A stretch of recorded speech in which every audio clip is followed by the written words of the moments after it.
Arrête-toi, arrête-toi. Tu vas payer. Arrête, tu viens d'agresser la personne. Un geste héroïque.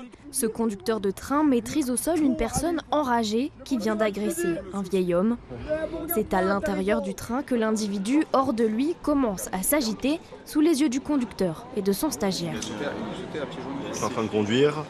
On a entendu du bruit à l'arrière de la rame, donc par réflexe on a ralenti pour pouvoir appréhender la situation.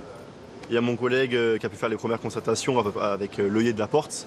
Donc à partir de là, il a vu un homme qui se jetait contre les parois et qui essayait de défoncer la porte de la cabine pour rentrer en cabine de conduite.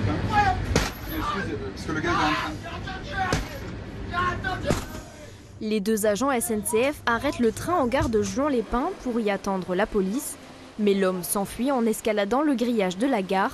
C'est là, à seulement quelques mètres, qu'ils s'attaquent à la victime. Heureusement, du haut de leur cabine, les deux conducteurs sont témoins de l'agression et décident d'intervenir. Avec mon élève, on est parti porter secours à cette personne âgée qui était en train de se faire brutaliser, sauter à pieds joints dessus. Je pense que 10 secondes de plus et la personne âgée peut-être risquait de mourir. On a eu de la chance qu'on a pu observer l'extérieur de la gare depuis la cabine de conduite, voilà. Parce que sinon, personne n'était caché derrière la gare, on n'aurait même pas su.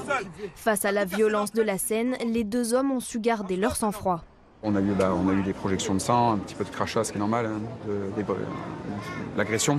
Voilà, on était un petit peu mouvementés, mais voilà, c'était surtout la personne âgée qui était extrêmement blessée.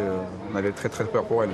Depuis, les deux conducteurs ont eu des nouvelles du vieil homme qui ne serait plus hospitalisé.